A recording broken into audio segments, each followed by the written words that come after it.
সেই ছেলেটির কথা মনে আছে?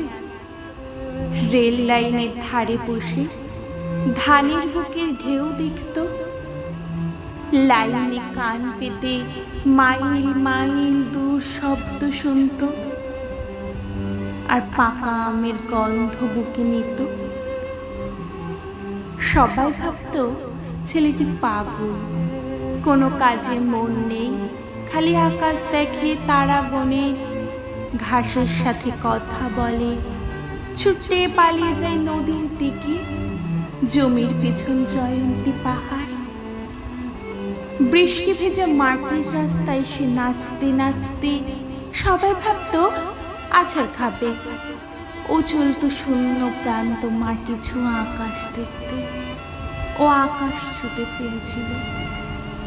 সবাই পণ্ডিত হতে চায়, ডাক্তার, ইঞ্জিনিয়ার, শিক্ষক, অফিসার, খেলোয়াড়, কত কিছু। সবার হাজার হাজার নিজের স্বপ্ন। ছেলেটি শুধু কবি হতে চেয়েছিল। সেই ছেলেটি আকাশ দেখতে চেয়েছিল, কত অজানা তারাদের বন্ধু হবে ভেবেছিল। সে কোনোদিন মানুষ হতে চায়নি, কবি হতে চেয়েছিল। এখন নিজেই আকাশ হয়ে গেছে।